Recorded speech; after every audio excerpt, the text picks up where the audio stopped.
নজর থাকলেই যে অস্বস্তি হবে এটা তো ধরে নেওয়া যাবে না, নজর তো থাকবেই। জি, আপনি একটা ভূ রাজনৈতিক অবস্থান যেহেতু আছে, সুতরাং এই ভূ রাজনৈতিক অবস্থানের যে সুযোগ সুবিধা বা যে ধরনের ক্যাপচার করতে চায় পৃথিবীর বড় বড় দেশগুলো, তারা সেটা করবেই।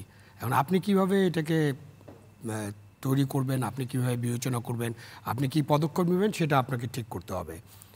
ইউরোপে তো অনেক ছোট ছোট দেশ আছে, যে বাফার স্টেটের কথা বললো, বেলজিয়াম, সুইজারল্যান্ড আছে না, ছোট ছোট দেশ, ফিনল্যান্ড, কিন্তু তারা টিকে আছে। এবং টিকে আছে মানে তাদের যে পররাষ্ট্রনীতি এবং তারা যেভাবে টিকে থাকার জন্য তাদের যে জাতীয় ঐক্য, সেটা তারা বজায় রেখেই তারা টিকে আছে এবং তারা সেখানে সুবিধা আদায় করছে।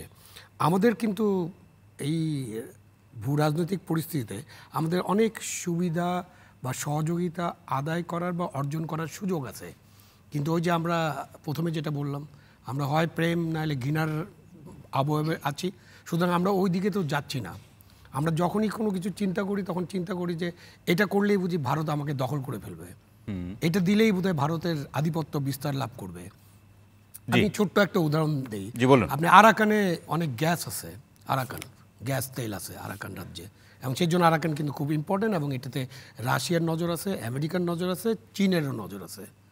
কিন্তু এই গ্যাস তেল যদি আপনি উত্তোলন করেন, সেখানে তো ইন্টারন্যাশনাল গ্যাস কোম্পানি বা তেল কোম্পানিগুলো এই কাজটা করবে। এটা কোথায় বিক্রি হবে, এটা কিনবে কে?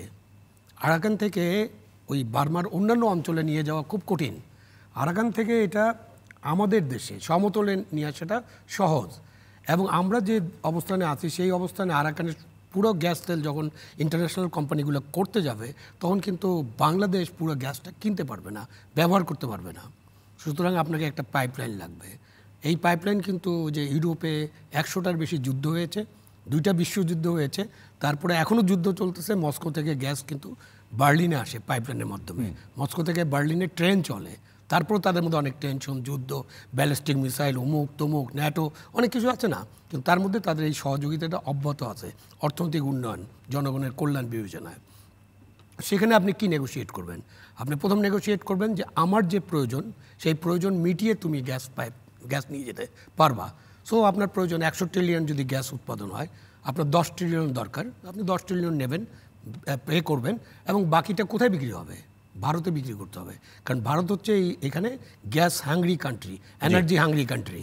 যে কারণে ইরানে যে গ্যাস তেল উৎপাদন হচ্ছে, সেখানে তেল উৎপাদনের পরে গ্যাস নিচে ইনজেক্ট করতে হয়। সেখানে যে গ্যাসটা আছে, সেই গ্যাসটা কোথায় আসতেছে?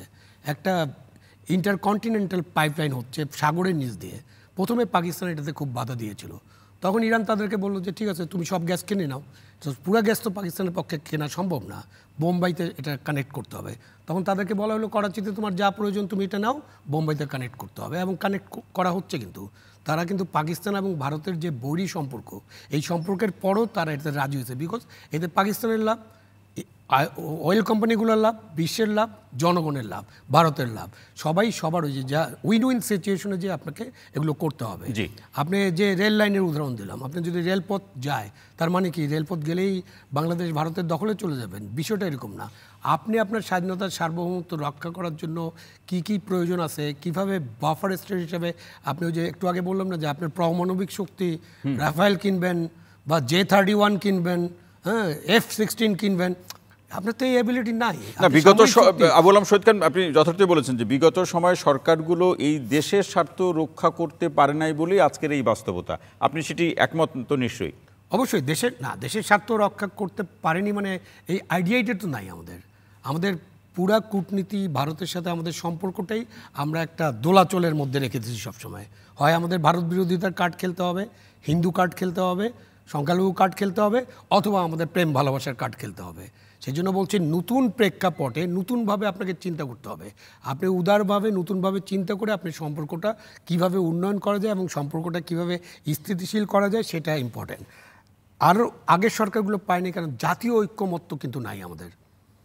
এটা এই ব্যাপারে আপনি নিঃসন্দেহ থাকেন যে আমাদের জাতীয় ঐক্যমত্য বলতে যে জিনিস, আমাদের তরুণরা তো আশাবাদী। আপনি কি দেখেন সেই বাস্তবতা? অবশ্যই তরুণদের মাধ্যমে একটা জাতীয় ঐক্যমত্য হতে হবে। আরেকটা হলো, জনগণের নির্বাচিত সরকার ছাড়া আপনি কিন্তু এই নেগোসিয়েশন ঠিক মতো করতে পারবেন না। আপনি যদি ভোটারবিহীন, আমি তুমি ডামি, রাতের ভোট এসব করেন, অথবা আপনি ভোট হওয়ার পরে বলেন যে না এখানে সূক্ষ্ম কারচুপি হয়েছে, স্থূল কারচুপি হয়েছে, আপনি মানেন না এটা। তো ওই জায়গাটাতে আমরা গত যদি চিন্তা করেন আপনি আমাদের 54 বছরের ইতিহাস, কোনো গভর্নমেন্টকে সবাই মিলে আমরা সহায়তা করার চেষ্টা করিনি, অথবা কোনো গভর্নমেন্ট সকলের সহযোগিতাটা নিতে পারেনি। না করার জন্য আমাদের ঐক্যমত্যটা গড়ে ওঠেনি। এবং আমাদের একটা সরকারের যেটা ভারতে যেটা হয়, কংগ্রেস বিরোধী দল কিন্তু সেন্ট্রাল গভর্নমেন্টকে অনেক ইস্যুতে তারা সাপোর্ট দেয়। আমাদের দেশে তো আমরা এই সাপোর্টের সংস্কৃতি দেখি নাই, সেখানেও কিন্তু পরিবর্তন আনতে হবে। অসংখ্য ধন্যবাদ আবু আলম শহীদ খান।